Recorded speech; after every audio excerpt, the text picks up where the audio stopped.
രാത്രി കടന്നു വന്നിരിക്കുകയാണ്. പ്രത്യേകിച്ച് പുതുതായിട്ട് കടന്നു വന്ന പ്രാർത്ഥിക്കുന്നു.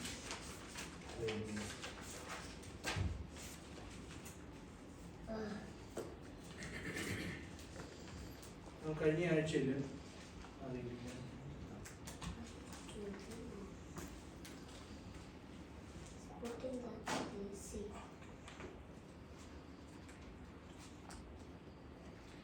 നാം കഴിഞ്ഞ ആഴ്ചയിൽ എൻ്റെ 10, 11, 12 വാക്യങ്ങളാണ് ശ്രദ്ധിച്ചത്. എൻ്റെ 10ാം വാക്യത്തിന്റെ അടിസ്ഥാനത്തിൽ അപ്പോസ്തലനായ വിശുദ്ധ പൗലോസ്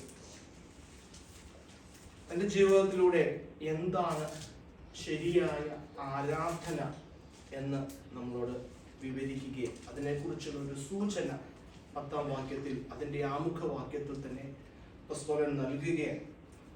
12ാം അധ്യായത്തിലേക്ക് വരുമ്പോൾ നിങ്ങൾ ബുദ്ധിയുള്ള ആരാധനയായി നിങ്ങളുടെ ശരീരങ്ങളെ ജീവനും വിശുദ്ധിയും ദൈവത്തിന് പ്രസാദവുമുള്ള യാഗമായി സമർപ്പിപ്പിൻ എന്ന് വ്യക്തമായ വെളിപ്പാട് അപ്പോസ്തലൻ 12ാം അധ്യായത്തിൽ തന്റെ വായനക്കാർക്ക് നൽകുന്നത്. എന്താണ് ശരിയായ ആരാധന? കേവലം ഒരു സ്ഥലത്ത് ഒരു പ്രത്യേക സമയത്ത് കൂടി വരുമ്പോൾ മാത്രമുള്ള ആ പ്രാർത്ഥനയും പാട്ടും ആ ഒരു സിറ്റുവേഷനും മാത്രമല്ല ആരാധന. അതിലുപരി നമ്മുടെ ജീവിതം മുഴുവനും ആരാധനയായി ദൈവത്തിന് സമർപ്പിക്കണം. കാരണം ക്രിസ്തീയ ജീവിതം വളരെ റെസ്പോൺസിബിൾ ആയിട്ടുള്ള ഒരു ജീവിതമാണ്. ദൈവത്തിന് യോഗ്യമാം വണ്ണം നിങ്ങൾ നടപ്പിൻ എന്ന് ഫിലിപ്പിയ ലേഖനത്തിൽ അപ്പോസ്തലൻ നമ്മളോട് പറയുന്നുണ്ടെങ്കിൽ ഹല്ലേലൂയ.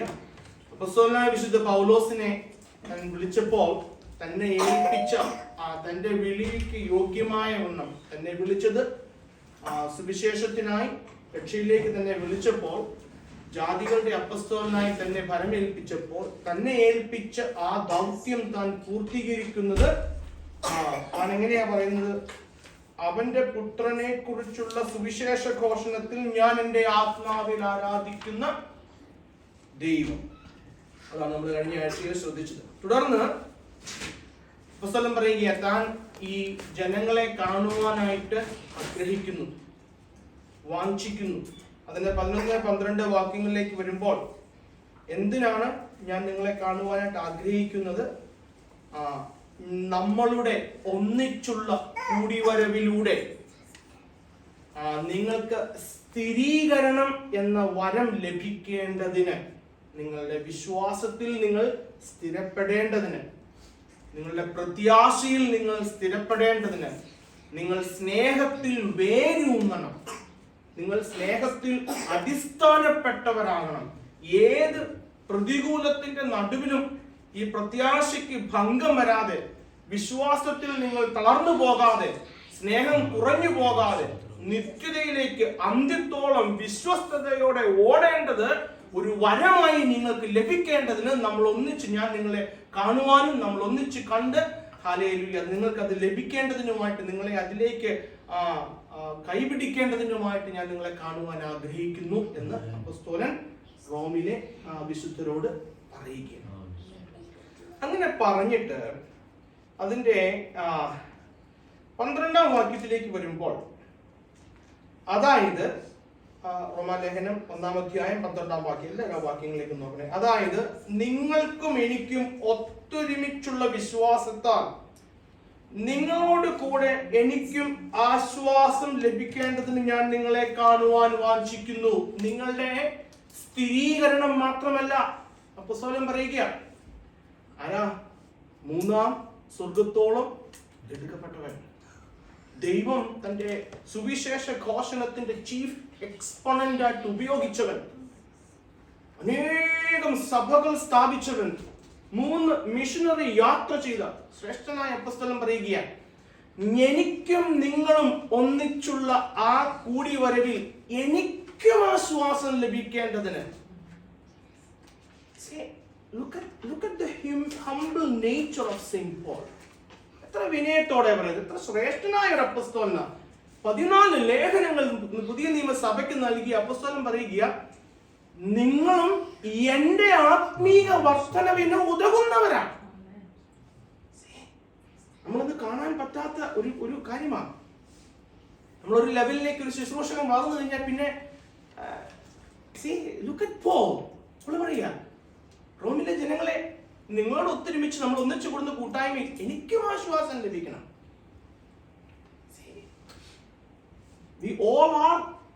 നമ്മളെല്ലാവരും തുല്യര, ക്രിസ്തുവേശുവിൽ സഹോദരങ്ങളാണ്. നമ്മൾ ക്രിസ്തുവേശുവിൽ സഹോദരങ്ങളാണ്. നമുക്ക് ഒന്നിച്ചാണ്, നമ്മൾ ഒന്നിച്ചാ വളരുന്നത്. അപ്പൊ ഞാൻ പലപ്പോഴും നിങ്ങളോട് പറയാറുള്ളത്, നിങ്ങളോട് ദൈവം സംസാരിച്ച കാര്യം, നിങ്ങളോട് ദൈവം ഇടപെട്ട കാര്യം നിങ്ങൾ ചർച്ചിൽ പറയുമ്പോൾ അത് നമുക്ക് ഇതിപ്പം ഞാൻ പറയുന്നതിലൂടെ മാത്രമായിരിക്കണമില്ല ദൈവം ഒരു വ്യക്തിയോട് സംസാരിക്കുന്നത്. മറ്റൊരു വ്യക്തി പറയുന്ന ഒരു വാക്കായിരിക്കും, അല്ലെങ്കിൽ നമ്മൾ പാടുമ്പോൾ ആ പാട്ടിൽ ശ്രദ്ധിച്ച ഒരു ലൈനായിരിക്കാം ദൈവം നമ്മളോട് ഇടപെടുന്നത്.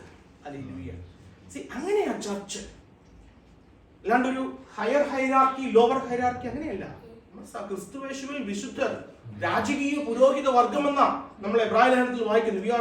രാജകീയ പുരോഹിത വർഗം, we are one in Christ എന്ന് അവിടെ അപ്പോസ്തലൻ പറഞ്ഞതിന് ശേഷം 13-ാം വാക്യത്തിലേക്ക് വരുമ്പോൾ, 1-ാം അധ്യായത്തിന്റെ 13-ാം വാക്യത്തിൽ, എന്നാൽ സഹോദരന്മാരെ, എനിക്ക് മറ്റു ജാതികളിൽ എന്ന പോലെ നിങ്ങളിലും വല്ല ഫലവും ഉണ്ടാകേണ്ടതിന് നിങ്ങളുടെ അടുക്കൽ വരുവാൻ പലപ്പോഴും ഭാവിച്ചുവെങ്കിലും ഇതുവരെ മുടക്കം വന്നു എന്ന് നിങ്ങൾ അറിയാതിരിക്കരുത് എന്ന് ഞാൻ ആഗ്രഹിക്കുന്നു. എന്താണ് അവിടെ വരാൻ ആഗ്രഹിച്ചിട്ട് മുടക്കം വന്ന കാരണം എന്ത് എന്ന് അപ്പോസ്തലനോട് വ്യക്തമാക്കുന്നില്ല. അത് അറിയേണ്ട ആവശ്യമില്ല, അപ്പോസ്തലൻ അത് ഹൈഡ് ചെയ്യുകയാണ്.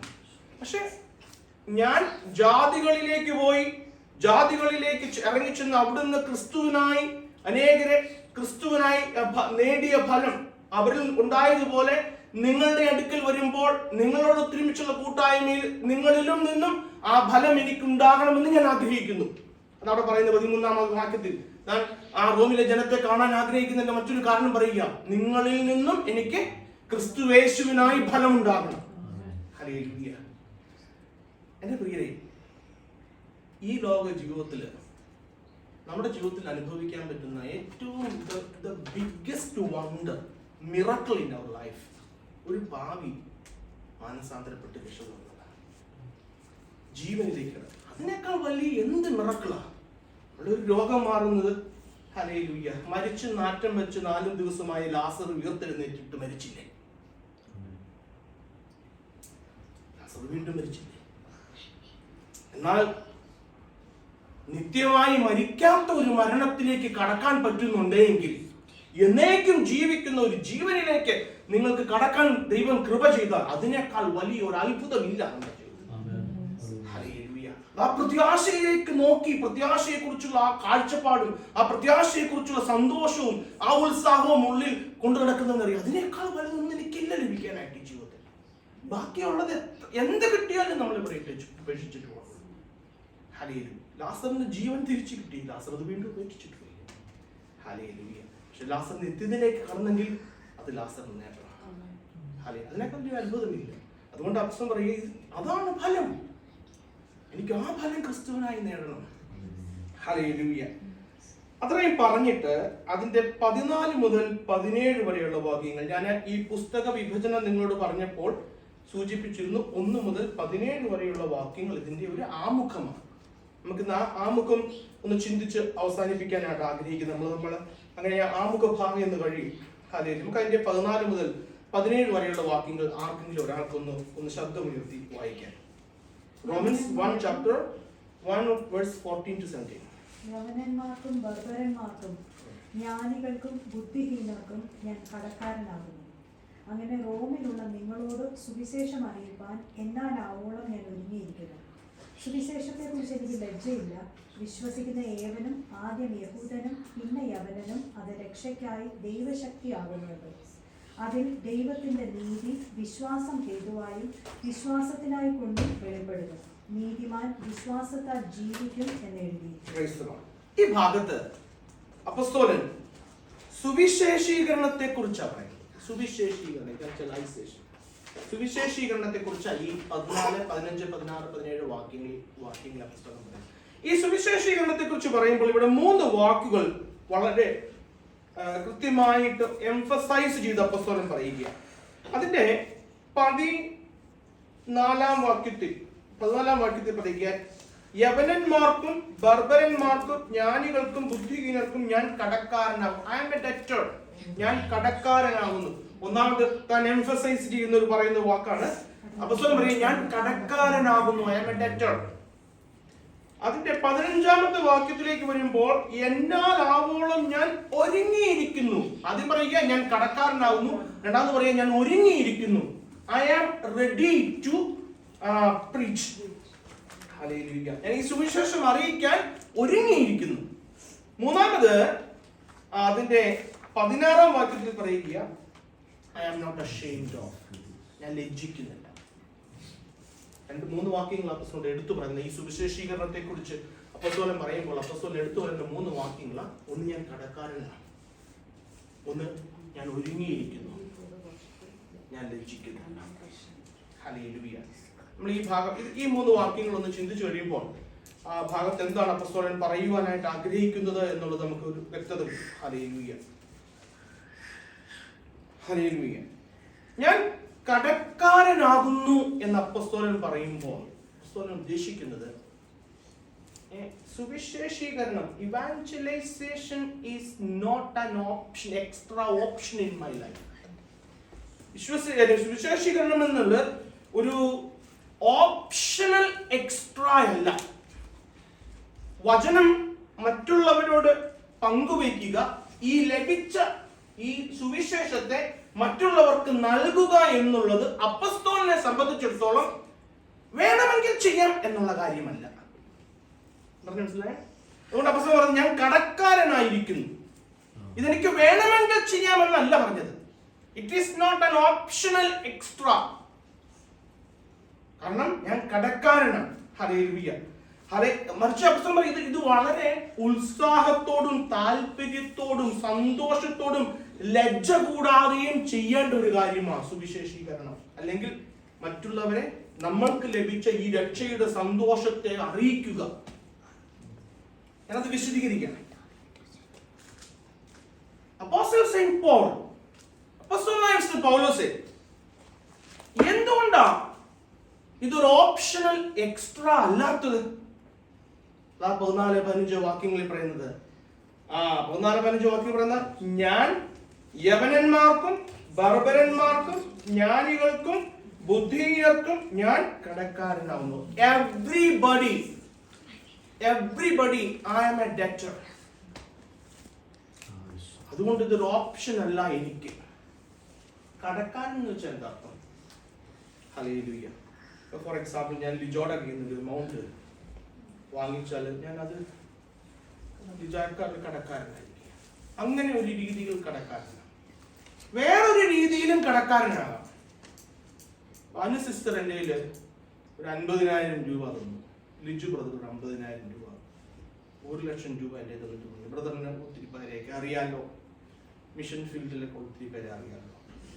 ഈ പണം ആവശ്യക്കാരുടെ അടുക്കൽ കൃത്യമായിട്ട് ഏൽപ്പിക്കും. അങ്ങനെ എൻ്റെ 1,00,000 രൂപ ഞാനത് വാങ്ങിച്ചു. 1,00,000 രൂപ എൻ്റെ കയ്യിൽ ഇരിക്കുകയാണ്. ഇതിന് ആവശ്യക്കാരെ ആരെന്ന് കണ്ടെത്തി അവർക്കത് കൊടുത്ത് അതിൻ്റെ ഒരു അക്കൗണ്ടബിലിറ്റി തിരിച്ച് ഇവരെ 2 പേരെയും ഏൽപ്പിക്കുന്നത് വരെ ഞാൻ ഇവർക്ക് കടക്കാരനാണ്. എൻ്റെ പ്രിയരെ, ഇങ്ങനെ ദൈവം നമ്മെ ഏൽപ്പിച്ചിരിക്കുകയാണ്. അപ്പോസ്തലൻ പറയുകയാണ് ഞാൻ എങ്ങനെ നടന്നവനാണ്, ഞാൻ എന്തായിരുന്നു എൻ്റെ പഴയ ജീവിതത്തിൽ. ഒരു യോഗ്യതയും ഇല്ലായിരുന്നു. ഈ കൂട്ടത്തെ മുടിച്ചു നടന്ന ഞാൻ എന്നെ വിളിച്ച് ഈ സ്വർഗീയ സൗഭാഗ്യത്തിന് ക്രിസ്തുവിന്റെ സഹോദരൻ എന്ന നാമം വരത്തക്ക രീതിയിൽ ദൈവത്തിന്റെ പരിശുദ്ധാത്മാവിന്റെ ഉള്ളിൽ തന്നിട്ട് അബ്ബാ പിതാവേ എന്ന് വിളിപ്പാൻ തക്കം എന്നെ പ്രാഗൽഭ്യം തന്ന യോഗ്യത തന്ന ഈ ദൈവം എന്റെ ഉള്ളിൽ ഏൽപ്പിച്ചിരിക്കുന്ന ഈ രക്ഷയ്ക്ക് ഇത് ഞാൻ മറ്റുള്ളവർക്ക് നൽകുന്നില്ല എങ്കിൽ ഹല്ലേലൂയ, ഞാൻ കൊടുത്തു തീർക്കും വരെ ഞാൻ കടക്കാരനാണ്. രക്ഷിക്കപ്പെട്ടിരിക്കുന്ന ഓരോ വ്യക്തികളും കടക്കാരാണ് എൻ്റെ പേരെ. Hallelujah, hallelujah. നമ്മള് റോമാലേഖനത്തിൽ അപ്പോസ്തലൻ കടക്കാരൻ എന്നാ പറയുന്നത്. 1 കൊരിന്ത്യ ലേഖനം അതിന്റെ 4-ാം അധ്യായം 1-ാം അധ്യായത്തില് 1-ാം വാക്യത്തിലേക്ക് വരുമ്പോൾ 1 കൊരിന്ത്യൻ 4-ാം അധ്യായം അതിന്റെ 1-ാം വാക്യത്തിൽ വായിക്കുന്നത് എന്താ? ഹല്ലേലൂയ. ഞങ്ങളെ ക്രിസ്തുവിന്റെ ശുശ്രൂഷക്കാരും ദൈവമർമ്മങ്ങളുടെ ഗ്രഹവിചാരകന്മാരാ നമ്മള്. പ്രിയരെ, ഇതിന്റെ മർമ്മം, ഇതിന്റെ വെളിപ്പാട്, ഇതിന്റെ ആ വ്യക്തത, ഇതിന്റെ രഹസ്യം, ഇതിന്റെ ശ്രേഷ്ഠത, ഇതിന്റെ മേന്മ, ഇതിന്റെ മാധുര്യം, ഇതൊക്കെ നമുക്കാ ലഭിച്ചിരിക്കുന്നത്. നമ്മളെ ഏൽപ്പിച്ചിരിക്കുകയാണ് ഗ്രഹവിചാരകന്മാരായിട്ട്. ഇത് കൃത്യമായി നമ്മളെ വേണ്ട രീതിയിൽ ഇത് ഡിസ്ട്രിബ്യൂട്ട് ചെയ്ത് കാര്യങ്ങൾ കൃത്യമായ രീതിയിൽ നടത്താനായിട്ട് നമ്മെ ഏൽപ്പിച്ചിരിക്കുക. അതുകൊണ്ടാണ് ഞങ്ങൾ ക്രിസ്തുവിന്റെ ശുശ്രൂഷകരും ഗൃഹവിചാരകന്മാരുമല്ലോ. എന്റെ പ്രിയപ്പെട്ടവരെ, രക്ഷിക്കപ്പെട്ട് ദൈവത്താൽ വിളിക്കപ്പെട്ടിരിക്കുന്ന ഓരോ വ്യക്തിയും ക്രിസ്തു ഭവനത്തിന്റെ ഗൃഹവിചാരകന്മാരാണ്. ഹല്ലേലൂയ. ഒരു കുടുംബത്തിന്റെ നാഥൻ ആ കുടുംബത്തിന്റെ ഗൃഹവിചാരകനാണ്. ഹല്ലേലൂയ. ആ കുടുംബത്തെ ആ വ്യക്തിയുടെ കയ്യിൽ ഏൽപ്പിച്ചിരിക്കുകയാണ് ദൈവം. തന്റെ മക്കളെ വേണ്ട രീതിയിൽ വളർത്താനും തന്റെ കുടുംബത്തെ ക്രിസ്തുവിൽ അതുകൊണ്ടാണ് സെയിന്റ് പോൾ പറയുന്നത്, വിവാഹം കഴിക്കുന്നതിനും കഴിക്കാതിരിക്കുന്നതിന്റെ കാര്യത്തെ കുറിച്ച് പറയുമ്പോൾ സെയിന്റ് പോൾ പറയുന്നുണ്ട്. ഹല്ലേലൂയ. ഒരു യുവതി അപ്പന്റെ അടുക്കൽ നിന്ന് മറ്റൊരു വ്യക്തിയെ കരങ്ങളിൽ ദൈവം ഏൽപ്പിക്കുമ്പോൾ ആ വ്യക്തിയുടെ റെസ്പോൺസിബിലിറ്റിയുടെ കീഴിൽ വരികയാണ്. വിവാഹത്തിലൂടെ അതാണല്ലോ സംഭവിക്കുന്നത്. അപ്പൻ റെസ്പോൺസിബിലിറ്റിയിൽ നിന്ന് ഉത്തരവാദിത്തത്തിൽ നിന്ന് ആ പുരുഷന്റെ ഉത്തരവാദിത്തത്തിലേക്ക് ആ സ്ത്രീ പോവുകയാണ്. ഹല്ലേലൂയ. അത് ഞാൻ അവിടെ അത് വിടുകയാണ്. അപ്പോൾ നമ്മളെ ഗൃഹവിചാരകന്മാരായിട്ടാണ് ദൈവം ഏൽപ്പിച്ചിരിക്കുന്നത്. വീണ്ടും നമ്മൾ നോക്കിയാൽ ഗലാത്യ ലേഖനം 2:7 ഗലാത്യ ലേഖനം 2-ാം അധ്യായത്തിന്റെ 7-ാം വാക്യത്തിൽ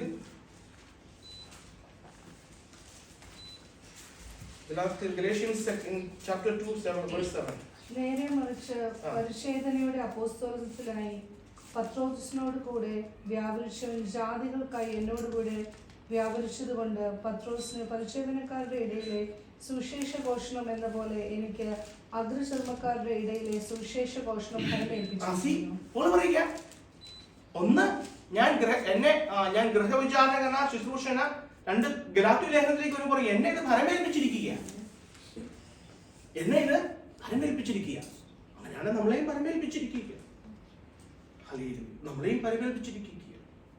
തിമോത്തിയോസിന് എഴുതിയ ലേഖനത്തിലേക്ക് വരുമ്പോൾ തെസ്സലോനിക്ക് എഴുതിയ ലേഖനം 2 തെസ്സലോനിയൻസ് 2:4 2 തെസ്സലോനിയൻസ്. ഞാൻ ഇത് എടുപ്പിക്കുന്നത് എന്താ വെച്ചാൽ പല ലെറ്ററുകളിലും പല വാക്കുകളാണ് പുസ്തകം ഉപയോഗിക്കുന്നത്. പക്ഷെ എല്ലാം പറയുന്നത് ഒന്നാണ്. 2 തെസ്സലോനിയൻസ് 1 Thessalonians 2:4. ഞങ്ങളെ സുവിശേഷം ഫലമേൽപ്പിക്കേണ്ടതിന് ഞങ്ങൾ ദൈവത്തിന് കൊള്ളാവുന്നവരായി തെളിഞ്ഞതുപോലെ മതി. നമ്മള് ദൈവത്തിന്റെ കരങ്ങളിൽ കൊള്ളാവുന്നവനാകാൻ ദൈവത്തിന്റെ കൃപ തോന്നി നമ്മളെ ഫലമേൽപ്പിച്ചിരിക്കുക. സുവിശേഷം ഇറ്റ്സ് അവർ റെസ്പോൺസിബിലിറ്റി. അങ്ങനെയാണ് എന്നെ കേട്ടുകൊണ്ടിരിക്കുന്ന ഞാനും നിങ്ങളും നമ്മൾ ഓരോരുത്തരും ദൈവത്തിന്റെ കടക്കാരനാണ്. ഞാൻ ഒരു പ്രാവശ്യം പറഞ്ഞിട്ടുണ്ട്, നമ്മൾ തെറ്റ് ചെയ്യുന്നത് മാത്രമല്ല പാപം, നമ്മളെ ചെയ്യാതിരിക്കുന്നത് പാപമാണ്.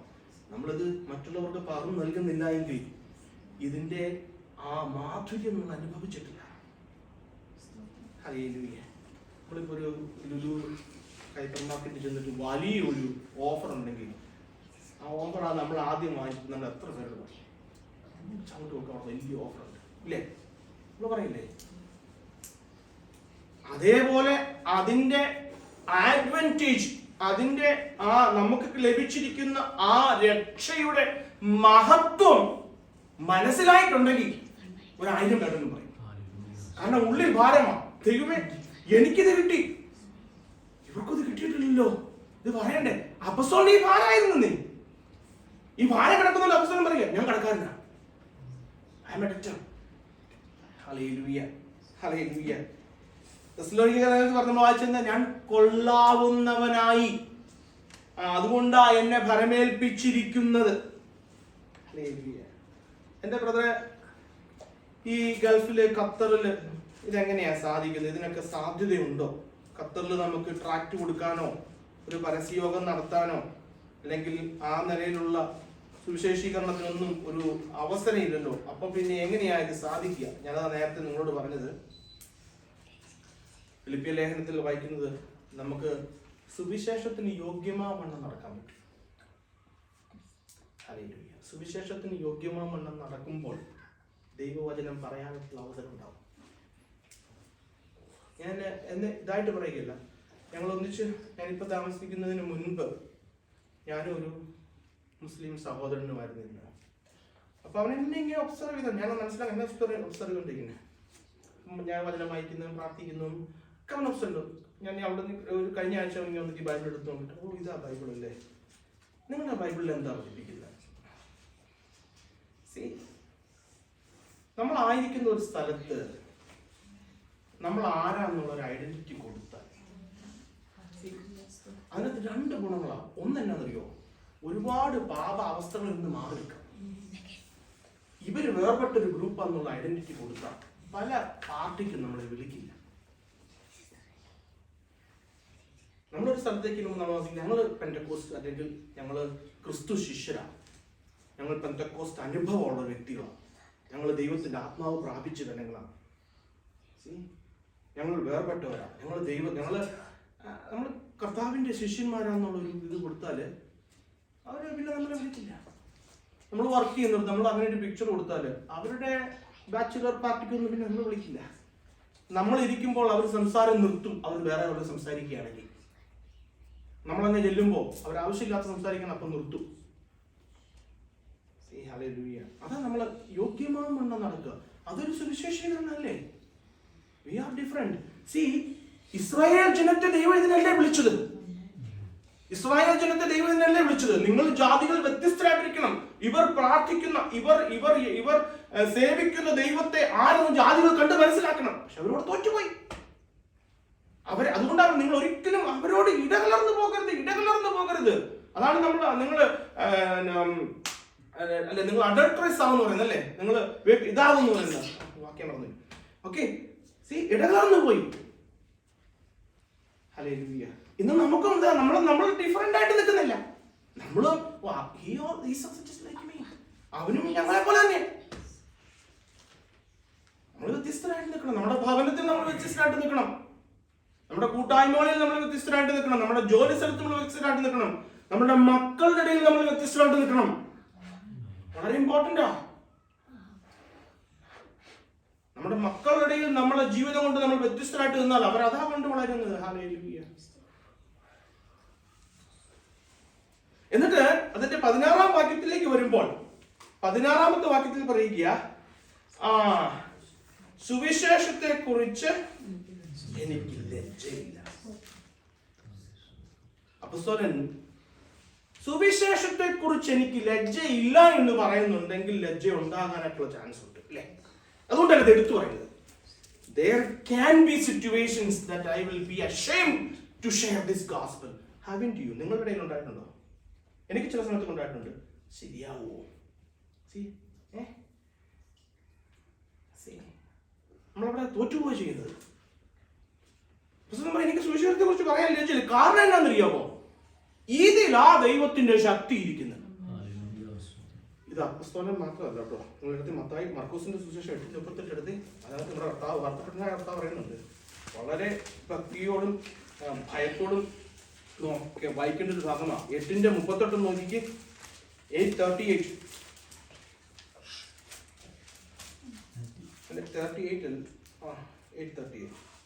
വ്യഭിചാരവും പാപവുമുള്ള ഈ തലമുറയിൽ ആരെങ്കിലും എന്നെയും എന്റെ വചനങ്ങളെയും കുറിച്ച് നാണിച്ചാൽ അവനെ കുറിച്ച് മനുഷ്യപുത്രനും തന്റെ പിതാവിന്റെ തേജസ്സിൽ വിശുദ്ധ ദൂതന്മാരുമായി വരുമ്പോൾ നാണിക്കും.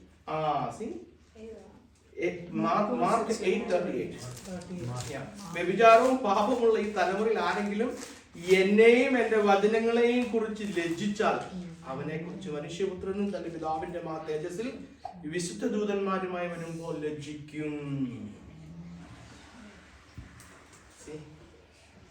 ഈ വചനം, ഈ ജീവനുള്ള ശക്തിയുള്ള വചനം കൺഫ്യസ് ചെയ്യാൻ നിങ്ങൾക്ക് ലജ്ജ ഉണ്ടാവുന്നുണ്ടോ? അങ്ങനെ ഉണ്ടാവാൻ ചാൻസ് ഉണ്ട് പ്രിയരെ. അതുകൊണ്ടാണ് കർത്താവ് എടുത്തു പറയുന്നത്, നിങ്ങൾ ലജ്ജിച്ചു പോകരുത്. ലജ്ജിക്കാനായിട്ടുള്ള ഒരു കാരണം എന്താണെന്നറിയോ? ലോജിക് ഇല്ലല്ലോ അല്ലേ? What is the logic? What is the logic? പണ്ട് ഇസ്രായേൽ ജനം തെറ്റ് ചെയ്തപ്പോ അഗ്നിസർപ്പങ്ങൾ ഇറങ്ങി ജനത്തെ കടിച്ചു, ജനങ്ങൾ മരിച്ചു. മോശ കർത്താവിന്റെ അടുക്കിലേക്ക് ദൈവത്തിന്റെ അടുക്കിലേക്ക് ദൈവം ഞങ്ങൾ എന്ത് ചെയ്യും?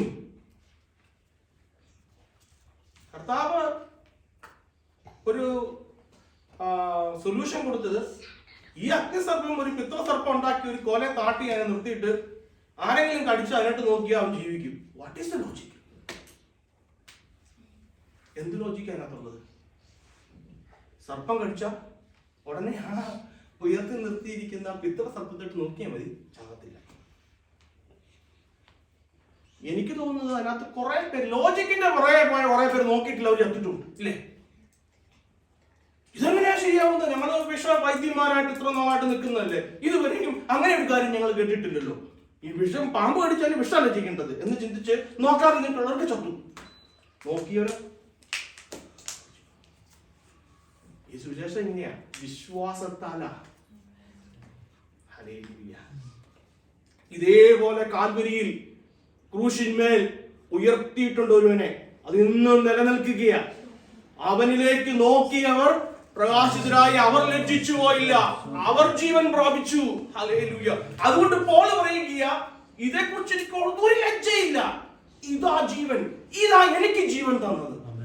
Hallelujah, hallelujah. പണ്ട് അഥേനയിൽ വെച്ച്, അപ്പസ്തോല പ്രവർത്തനം 17-ാം അധ്യായത്തിലാണ് എനിക്ക് തോന്നുന്നു, അഥേനയിൽ വെച്ച് ജനങ്ങള്, അപ്പസ്തോലൻ ജ്ഞാനികളായിട്ടുള്ള തത്വചിന്തകരായിട്ടുള്ള ജനങ്ങൾ ഇങ്ങനെ ചുറ്റുമിരിക്കുക, യഹൂദന്മാരൊക്കെ ഉണ്ട്.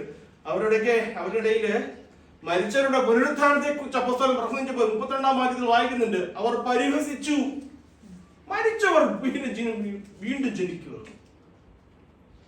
ഹല്ലേലൂയ. യഹൂദരോട് പറഞ്ഞു, മശീഹ കഷ്ടങ്ങൾ സഹിച്ച് ക്രൂശിൽ മരിക്കുമെന്ന് പറഞ്ഞു. യഹൂദന് അത് ചിന്തിക്കാൻ പറ്റില്ല. അവർ പരിഹസിച്ചു, അവർ കളിയാക്കി. എന്താ മശീഹ യഹൂദനെ സംബന്ധിച്ചിടത്തോളം അവൻ തന്റെ പ്രൗഢിയിൽ രാജാവായിട്ട് വന്ന് സകലതും പിടിച്ചടക്കിയെല്ലാം. കാരണം യഹൂദന്റെ ചിന്തയിൽ ഇസ്രായേൽ എന്നത് 4 ബൗണ്ടറിയുള്ള ഒരു രാജ്യം മാത്രമായിരുന്നു. പക്ഷേ ദൈവത്തിന്റെ പരിജ്ഞാനം, ദൈവത്തിന്റെ ആ മർമ്മം, ഹൃദയത്തിൽ മറഞ്ഞിരുന്ന ഇസ്രായേൽ എന്ന മർമ്മം ഉണ്ടല്ലോ, അതിന് ബൗണ്ടറി ഇല്ല സഹോദരന്മാരെ. അത് ഇന്നും വളർന്നുകൊണ്ടിരിക്കുകയാണ്. ഒരാത്മാവ് ഈ സഭയിലേക്ക് ചേരുമ്പോൾ, ഒരാത്മാവ് ഈ ആത്മീയ ഇസ്രായേൽ ഗ്രഹത്തിലേക്ക് വരുമ്പോൾ അതിന്റെ ബൗണ്ടറി എക്സ്റ്റെൻഡ് ആയിക്കൊണ്ടിരിക്കുകയാണ്. അങ്ങനെ അതിന് ബൗണ്ടറി ഇല്ല. പക്ഷെ അവര് ചിന്തിച്ചത് ബൗണ്ടറി ഉള്ള ഇസ്രായേലിനെ കുറിച്ചാണ്. ദൈവത്തിന്റെ കാഴ്ചപ്പാടിലായിരുന്നു ഒരു ബൗണ്ടറി ഇല്ലാത്തൊരു ആത്മീയ ഗ്രഹം. ഹല്ലേലൂയ. കർത്താവിന്റെ വരവ് വരെ ഉണ്ട് അല്ലേ? അതിങ്ങനെ വളർന്നുകൊണ്ടിരിക്കും. എപ്പോ ഒരു ആത്മാവ് രക്ഷിക്കപ്പെട്ട് ആ സഭയിലേക്ക് വരുന്നു, ആ ഇസ്രായേൽ ഗ്രഹത്തിലേക്ക് വരുന്നു, ബൗണ്ടറി ഓരോന്നോരോന്നായിട്ട് ഇങ്ങനെ എക്സ്റ്റെൻഡ് ചെയ്യുന്നു. ഹല്ലേലൂയ. ഒരു ദിനം പറയുക, ചിലർക്കിത് പോഷത്താണ്, ചിലർക്കിത് പോഷ, ജ്ഞാനികൾക്കിത് പോഷത. ഞാൻ പറഞ്ഞില്ലേ, ജ്ഞാനികൾക്കിത് പോഷത്ത. വിശ്വാസത്താലുള്ള രക്ഷയോ? നിങ്ങൾ ഇപ്പോൾ വേണമെങ്കിൽ ഇവിടെയുള്ള ഈ ഫ്രട്ടേണിറ്റിയോട്, ഈ മുസ്ലിം ഫ്രട്ടേണിറ്റിയോട് നിങ്ങൾ സംസാരിച്ചു എങ്ങനെയാ സാധിക്കുന്നത്? കാരണം പ്രവർത്തിയാൽ അല്ലാതെയുള്ള ഒരു ജീവനെ കുറിച്ച്, രക്ഷയെ കുറിച്ച് അവർക്കറിയില്ല. ഹല്ലേലൂയ. പക്ഷേ രക്ഷ വിശ്വാസത്താണ്. ഹല്ലേലൂയ. ചിലർക്ക് ഇത് ഇടർച്ചക്കല്ലാക്ക. യഹൂദൻ മശീഹ ഒരു ഇടർച്ചക്കല്ലായി പോയി. അവർ അതിൽ തട്ടി വീണു, ആ ഇടർച്ചക്കല്ലിൽ തട്ടി അവർ വീണു. ഹല്ലേലൂയ. അതുകൊണ്ട് അപ്പോസ്തലൻ പറയുക, എനിക്ക് ഇതിനെ കുറിച്ച് ലജ്ജയില്ല, കാരണം ഇതാണ് ദൈവത്തിന്റെ ശക്തി. അതെങ്ങനെയാ അത് ദൈവത്തിന്റെ ശക്തി എന്ന് ഞാൻ നിങ്ങളോട് പറയാം. ഹല്ലേലൂയ. അതുകൊണ്ട് അപ്പോസ്തലൻ ഇതിനകത്ത് വെള്ളം ചേർപ്പാനായിട്ട് താല്പര്യം തിമോത്തിയോട് പറയുന്നുണ്ട്. തിമോത്തിയോസിന് 2 തിമോത്തി 1-ാം അധ്യായം 8-ാം വാക്യം ഒന്ന് നോക്കിയാലോ. 2 തിമോത്തി 1:8 ഇതുകൊണ്ട് അപ്പോസ്തലൻ തിമോത്തി പ്രത്യേകം പറയുക. തിമോത്തിയോസേ 2 തിമോത്തി 1:8.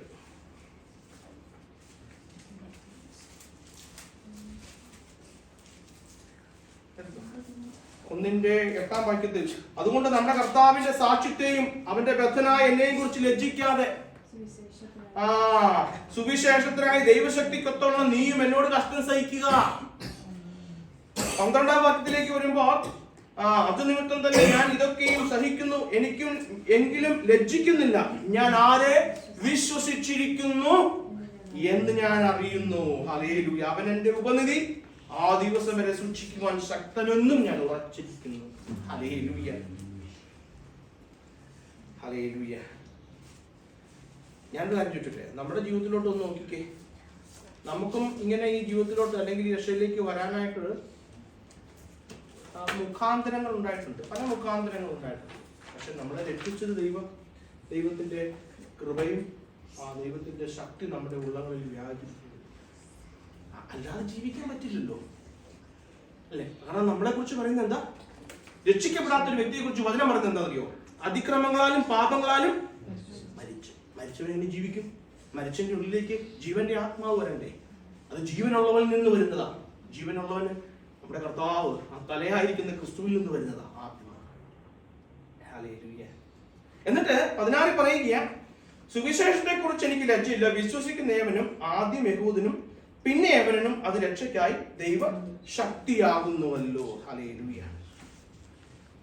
ഇതിങ്ങനെ എടുത്തു പറയാനായിട്ടുള്ള കാര്യം, ആദ്യം യവനനും പിന്നെ യഹൂദനും എന്ന് പറയാനുള്ള കാരണം ആരായാലും, കാരണം സഭ ഉണ്ടാകുന്നതിന് മുൻപ് 2 ഗ്രൂപ്പാണ് ഉണ്ടായിരുന്നത്, ജാതിയും യഹൂദനും, ജ്യൂസ് ആൻഡ് ജെന്റൈൽസ്. ഹല്ലേലൂയ. ഇന്നിപ്പോ 2 ഗ്രൂപ്പാണ്. ഒന്നാരാ? രക്ഷിക്കപ്പെട്ടവനും രക്ഷിക്കപ്പെട്ടവനും. 2 ഗ്രൂപ്പാണ്. ദൈവത്തിന്റെ കാഴ്ചപ്പാട് 2 ഗ്രൂപ്പേ ഉള്ളൂ. മണവാട്ടി സഭയുടെ അംഗവും അല്ല. നമുക്ക് പല ഇതൊക്കെ ഉള്ളത്. രക്ഷിക്കപ്പെട്ടവൻ അവൻ കർത്താവ് വരുമ്പോ, കർത്താവ് താൻ ഗംഭീരനാമത്തോടും കാഹളത്തോടും ശബ്ദത്തോടും കൂടെ വരുമ്പോൾ, മേഘങ്ങളിൽ പ്രത്യക്ഷനാവുമ്പോ മരിച്ചവർ ഉയർക്കുകയും ജീവനോട് ഇരിക്കുന്ന ഒരു രൂപാന്തരം പ്രാപിച്ച് കർത്താവിന്റെ കൂടെ. എത്ര വിശ്വസിക്കുന്നു? അതാ സത്യം. ഇവിടെ പറയുക, യവനനും യഹൂദനും ആർക്കും ഈ സുവിശേഷമാ ജീവൻ, ഈ സുവിശേഷമാ ശക്തി. Hallelujah, hallelujah. 17-ാം വാക്യത്തിൽ ഇതെങ്ങനെയാ ഈ സുവിശേഷം നമുക്ക് ദൈവശക്തി എന്ന് വിവരിക്കുക ചെയ്തു. നിങ്ങൾ ആ 16-ഉം 17-ഉം ഒന്ന് ശ്രദ്ധിക്കണേ, വചനത്തിലോട്ട് തിരിച്ചു വരണേ. നിങ്ങൾ നോക്കണം. 16-ാം വാക്യത്തിൽ പറയുന്നു, സുവിശേഷത്തെ കുറിച്ച് എനിക്ക് ലജ്ജയില്ല. വിശ്വസിക്കുന്ന ഏവനും ആദ്യം യഹൂദനും പിന്നെ യവനനും അത് രക്ഷയ്ക്കായി ദൈവശക്തിയാകുന്നല്ലോ. അപ്പോസ്തലനെ, ഇതെങ്ങനെയാ ദൈവശക്തിയാവുന്നത് ഈ സുവിശേഷം? How gospel is the power of God. ഈ സുവിശേഷം എങ്ങനെയാ ദൈവശക്തിയാകുന്നത്? അതാ 17-ാം വാക്യത്തിൽ അപ്പോസ്തലൻ വിവരിക്കുന്നത്. അതിൽ ദൈവത്തിന്റെ നീതി വിശ്വാസം ഹേതുവായും വിശ്വാസത്തിനായി കൊണ്ടും വെളിപ്പെടുന്നു. നീതിമാൻ വിശ്വാസത്താൽ ജീവിക്കും.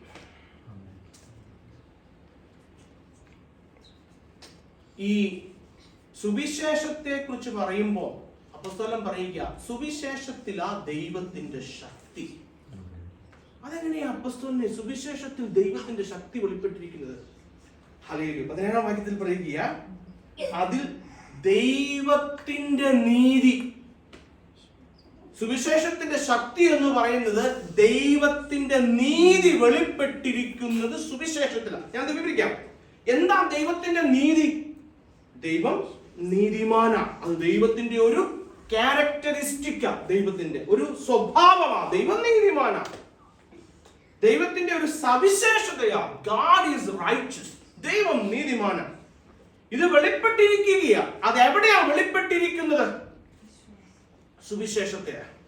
പാപിയെ നീതീകരിക്കുന്ന ദൈവത്തിന്റെ ശക്തി വെളിപ്പെട്ടിരിക്കുന്നത് വേറൊന്നുമല്ല, സുവിശേഷത്തിലാണ്. ഞാൻ പറയുന്നത് മനസ്സിലാക്കണേ, ശ്രദ്ധയോടെ ഇരുന്ന് മനസ്സിലാവുള്ളൂ. ഈ പാപിയെ നീതീകരിക്കുന്ന ദൈവം, താൻ നീതിമാനായിരിക്കെ തന്റെ നീതിയെ കോംപ്രമൈസ് ചെയ്യാതെ തന്നെ പാപിയെ എങ്ങനെ നീതീകരിക്കുന്നു? ചിന്തിച്ചിട്ടുണ്ടോ? എങ്ങനെയാ ദൈവം പാപിയായ എന്നെ, ഹല്ലേലൂയ, ഞാനുമായിട്ടൊന്നും കോംപ്രമൈസ് ചെയ്യാതെ, അല്ലെങ്കിൽ നീതിയെ, തന്റെ സ്വഭാവമാകുന്ന റൈച്ചസ്നെസ്സിനെ കോംപ്രമൈസ് ചെയ്യാതെ എങ്ങനെയാ ദൈവം പാപിയെ അതിക്രമത്താലും പാപത്താലും മരിച്ചിരിക്കുന്ന ഒരു വ്യക്തിയെ നീതീകരിക്കുന്നത്? ഹല്ലേലൂയ. അത് മൂന്നാം അധ്യായത്തിലേക്ക് വന്നാൽ ഹല്ലേലൂയ, നമ്മൾ തുടർന്ന് ഈ മൂന്നാം അധ്യായങ്ങളൊക്കെ പഠിക്കുമ്പോൾ അത് അല്പം കൊണ്ടൊക്കെ നമുക്ക് വെളിപ്പാട് ലഭിക്കും. വിശ്വസിക്കുന്ന, അതിന്റെ 25-ാം വാക്യം ഞാനൊന്ന് വായിക്കാവേ. വിശ്വസിക്കുന്നവർക്ക് അവൻ തന്റെ രക്തം മൂലം പ്രായശ്ചിത്തമാകുവാൻ ദൈവം, അവൻ എന്ന് പറയുന്നത് കർത്താവിനെയാണ്. നിങ്ങൾ വായിക്കാം. വിശ്വസിക്കുന്നവർക്ക് ക്രിസ്തു തന്റെ രക്തം മൂലം പ്രായശ്ചിത്തമാകുവാൻ ദൈവം ക്രിസ്തുവിനെ പരസ്യമായി നിർത്തിയിരിക്കുന്നു. തന്റെ പൊറുമയിൽ മുൻകഴിഞ്ഞ പാപങ്ങളെ ശിക്ഷിക്കാതെ വിടുക നിമിത്തം തന്റെ നീതിയെ പ്രദർശിപ്പിക്കുവാൻ. ഹല്ലേലൂയ. എങ്ങനെയാ നമ്മുടെ നീതിയെ, നമ്മളെ പാപിയായ നമ്മെ ദൈവം നീതിമാന്മാരാക്കുന്നത്, നമ്മെ ജീവനിലേക്ക്, രക്ഷയിലേക്ക് കൊണ്ടുവന്നത്? കർത്താവ് ദൈവം തന്റെ നീതിയെ കോംപ്രമൈസ് ചെയ്യാതെ നമുക്ക് വേണ്ടി പാപിയായ, നശിച്ചു പോയ, ഉപേക്ഷിക്കപ്പെട്ട, ഒരു രക്ഷയുമില്ലായിരുന്ന, മരണാവസ്ഥയിൽ കിടന്ന, ഉപേക്ഷിക്കപ്പെട്ട നമ്മളെ എങ്ങനെ ദൈവമക്കളാക്കി തീർക്കും? തന്റെ പുത്രനെ, തന്റെ പ്രിയപുത്രനെ കാൽവരിയിൽ തകർത്ത്. ഹല്ലേലൂയ. തന്റെ പ്രിയപുത്രനെ കാൽവരിയിൽ തകർത്ത്. ഈ പുത്രനെ, ഈ ക്രൂശിക്കപ്പെട്ട പുത്രനെ വിശ്വസിക്കുന്നവരിൽ വ്യാപരിക്കുന്ന ദൈവശക്തി. ഹല്ലേലൂയ. അല്പം കൂടെ ഒന്ന് വ്യക്തമാക്കിയാൽ, എനിക്കറിയാം നിങ്ങൾ അങ്ങനെ പറഞ്ഞാൽ അത് മനസ്സിലാവില്ല. ഇത് പറഞ്ഞിട്ട് അപ്പോസ്തലൻ പറയുക, ഇത് ഈ സുവിശേഷത്തിൽ ദൈവത്തിന്റെ ശക്തി വ്യാപരിക്കുന്നു. അപ്പോസ്തലൻ അതെ, എങ്ങനെയാ ശക്തി? എന്താ ശക്തി എന്ന് പറയാമോ? ശക്തി എന്ന് പറയുന്നത് ദൈവത്തിന്റെ നീതി എന്ന സ്വഭാവം. ഇത് പറഞ്ഞിട്ട് അപ്പോസ്തലൻ ഇമ്മീഡിയറ്റ് ആയിട്ട് ഹബക്കൂക്ക് പ്രവചനത്തിൽ നിന്നൊരു വാക്യം പറയുന്നത്. എന്താ പറയുന്നത്? എന്റെ നീതിമാൻ വിശ്വാസത്താൽ ജീവിക്കും. My just shall live by faith. അപ്പോ ജീവൻ എന്നുള്ളത് ശക്തിയാ, അല്ലെ? ജീവൻ, ലൈഫ് എന്നുള്ളത് ശക്തിയാ. ഈ ശക്തി എങ്ങനെയാ നമ്മുടെ ഉള്ളിലേക്ക് വരുന്നത്? എന്റെ നീതിമാൻ വിശ്വാസത്താൽ ജീവിക്കും. അല്ലെങ്കിൽ ഒരു വ്യക്തി ജീവനിലേക്ക്, അല്ലെങ്കിൽ രക്ഷയിലേക്ക്, അപ്പോസ്തലൻ രക്ഷ എന്ന വാക്യമല്ല, ഞാൻ നിങ്ങളോട് അത് ഇൻട്രൊഡക്ഷൻ പറഞ്ഞിരുന്നു. അപ്പോസ്തലൻ ഈ റോമാലേഖനത്തിൽ ഉപയോഗിക്കുന്ന നീതീകരണം ഉപയോഗിക്കുന്നത്. രക്ഷയെ കുറിച്ച് പറയുമ്പോൾ അപ്പോസ്തലനായ പൗലോസ് ഉപയോഗിക്കുന്ന നീതീകരണം എന്നാണ്. നീതീകരണം എന്ന് വെച്ചാൽ രക്ഷിക്കപ്പെടുക, വീണ്ടും ജനിക്കുക എന്നുള്ളതാണ് അപ്പോസ്തലൻ അവിടെ ഉദ്ദേശിക്കുന്നത്.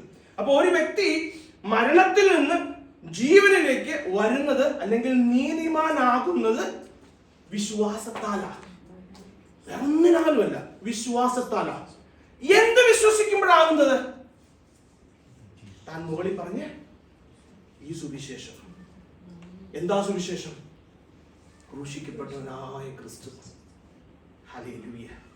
ഒരു വ്യക്തി ഈ ക്രൂശിക്കപ്പെട്ടവനായ ക്രിസ്തു ഇതാകുന്ന ഈ സുവിശേഷം വിശ്വസിക്കുമ്പോഴാ ഒരു വ്യക്തി നീതിമാനായി ജീവൻ പ്രാപിക്കുന്നത്. കാരണം ഈ സുവിശേഷത്തിൽ മാത്രമേ ദൈവത്തിന്റെ ശക്തി വെളിപ്പെട്ടു വന്നിട്ടുള്ളൂ. നീതീകരിക്കുന്ന ദൈവത്തിന്റെ ശക്തി, പാപിയെ നീതീകരിക്കുന്ന ദൈവത്തിന്റെ ശക്തി വേറൊരു പ്രവൃത്തിയിലുമല്ല, വേറൊന്നിനുമല്ല, വേറൊരു ആചാരങ്ങളിലുമല്ല, ഒരു ശുശ്രൂഷയിലുമല്ല, ദൈവവചനത്തിൽ അല്ലെങ്കിൽ സുവിശേഷത്തിൽ. എന്താ സുവിശേഷം? അതാ കൃത്യമായിട്ട് പറഞ്ഞ വാക്യം അപ്പോസ്തലൻ.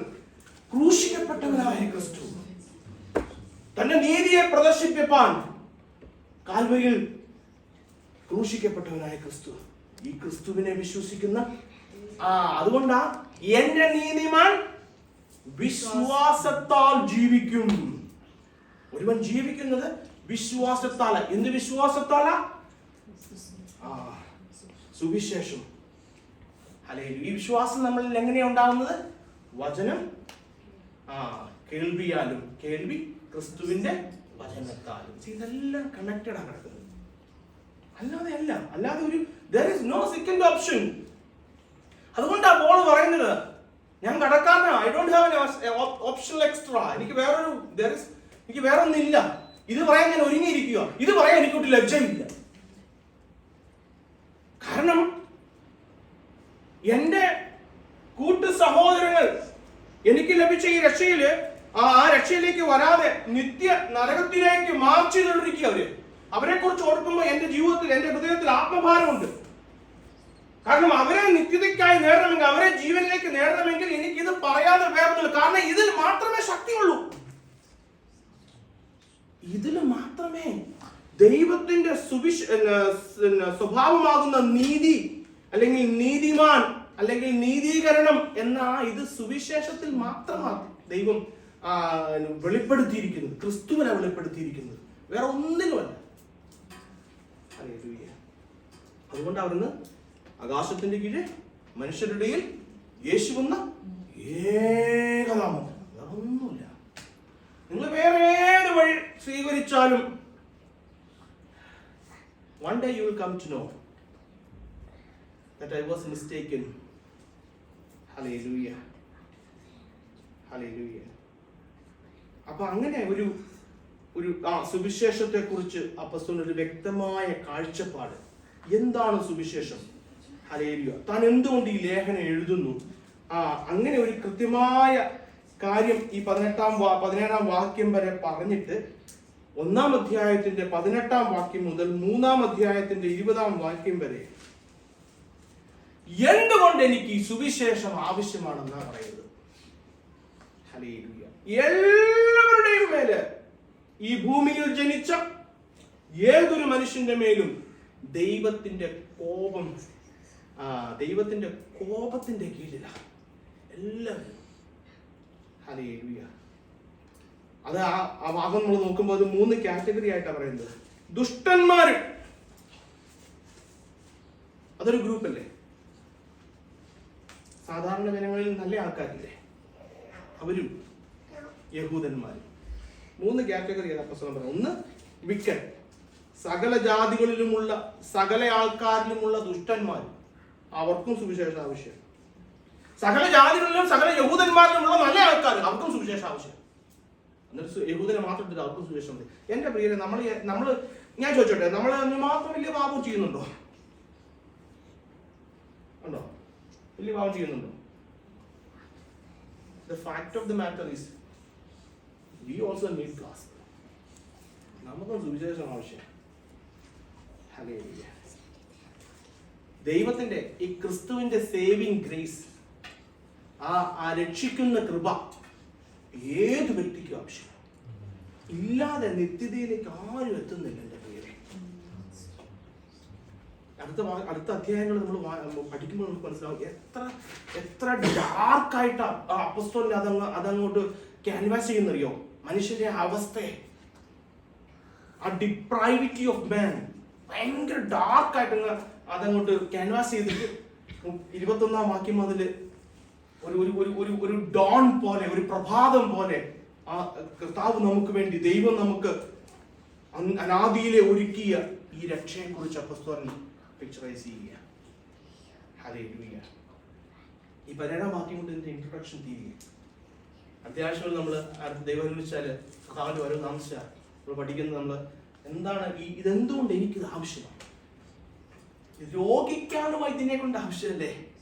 എനിക്ക് രോഗമുണ്ടെന്നുള്ളൊരു ബോധ്യം അപ്പോസ്തലൻ ആദ്യം കൊടുക്കുക. റോമിലെ ജനങ്ങളല്ല ഇത് വായിക്കും നമ്മൾ പറയുക, യു നീഡ് എ ഡോക്ടർ. നീ ഒരു രോഗത്തിന്റെ പിടിയില.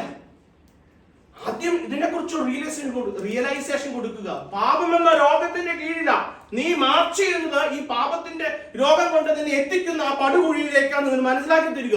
എന്നിട്ട് പറയുക, there is a doctor, there is a cure, one gospel, one Calvary. ഈ ഒരു പിക്ചർ അപ്പോസ്തലൻ നൽകുന്നത്. ഹല്ലേലൂയ. ദൈവം നമ്മളെല്ലാവരെയും ഇതിനായിട്ട് ഒരുക്കട്ടെ. ഇത് അതിന്റെ പൂർണ്ണതയില് നമുക്ക് ലഭിക്കാനായിട്ട് ദൈവം നമുക്ക് കൃപ നൽകട്ടെ. അതിനായിട്ട് നമ്മളെ ബലപ്പെടുത്തട്ടെ. ഇവിടെ കൂടിയിരിക്കുന്ന ഓരോരുത്തരും, ഒരാൾ പോലും ആ നിത്യതയിൽ കർത്താവിന്റെ വരവിൽ നഷ്ടപ്പെടാതെ നമുക്ക് ഒരുമിച്ച് ആ കുഞ്ഞാടേ അങ്ങ് അറക്കപ്പെട്ടു ആ ഗാനം പാടുവാൻ തക്കൊണ്ട് നമ്മളെ ബലപ്പെടുത്തട്ടെ എന്ന് പ്രാർത്ഥനയോടെ ഹല്ലേലൂയ. നമുക്കൊരു ഗാനത്തിന്റെ